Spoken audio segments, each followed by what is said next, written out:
মহান এই বৈচিত্র্যের মধ্যে একতাই বাংলার মানুষের লড়াইয়ের মূল মন্ত্র। আপনি বাংলায় বিভাজনের রাজনীতি করতে পারবেন না। আপনার ইডি পারবে না, আপনার সিবিআই পারবে না, আপনার বিচার ব্যবস্থার বন্ধুরা পারবে না, সংবাদ মাধ্যমের বন্ধুরা পারবে না। আধা সামরিক বাহিনী দিয়ে আপনি বাংলা দখল করতে পারেননি, আগামী 100 বছরে পারবেন না। আমাদের মতো সৈনিকেরা যতদিন আছে, মমতা বন্দ্যোপাধ্যায় যতদিন আছে, আমরা মাথা উঁচু করে লড়ার লোক।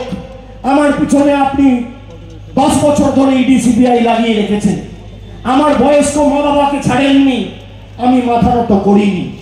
আমরা বিশুদ্ধ লোহা, যত পোড়াবেন যত তাতাবেন লোহা তত শক্তিশালী হয়। আমরা ঘাস ফুলের দল, আমরা ঘাস ফুলের দল। আপনি ঘাস কেটে শেষ করতে পারবেন না। কাটবে যত, বাড়বে তত, ফুটবে তত ফুল, রক্ত গিয়ে লিখে যাব আমরা তৃণমূল। আপনি পারবেন না। আমি আপনাকে বলছি, আপনি 10 বছর দেশ চালিয়েছেন মোদিজি, আপনি বেছে নিন বারাসাতে কোথায় আসবেন। আমাকে 1 ঘন্টা আগে আপনার সভায় আমি যাব। আপনার তথ্য নিয়ে আপনি আসুন, আপনার রিপোর্ট কার্ড নিয়ে, আর আমার সরকারের রিপোর্ট কার্ড নিয়ে, মমতা ব্যানার্জির রিপোর্ট কার্ড নিয়ে আমি যাব। আমি যদি 10-0 গোল দিয়ে বিজেপিকে লেচে গোবরে করে মাঠের বাইরে না করতে পারি, তথ্য পরিসংখ্যানের নিরিখে লড়াই করে, আমার নাম অভিষেক বন্দ্যোপাধ্যায় নয়। আপনাদের তো শেষ দফায় ভোট, 1 তারিখ আমাদের 9টা আসনে ভোট রয়েছে।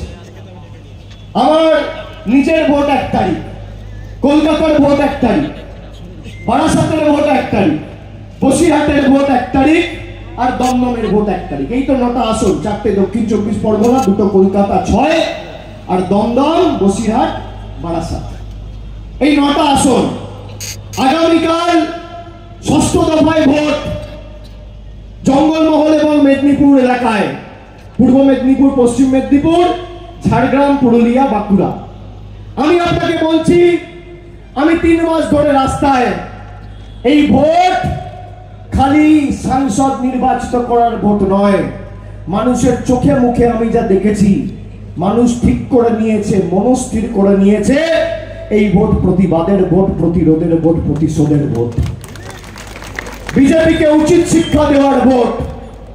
যারা গরিব মানুষের পকেট কেটে নিয়ে গিয়ে মানুষের বাড়ির টাকা বন্ধ করে দিল্লিতে 20,000 কোটি টাকা করে নিজের বাসভবন তৈরি করছে, সেই বাংলা বিরোধীদের যোগ্য জবাব এবং উচিত শিক্ষা দেওয়ার ভোট।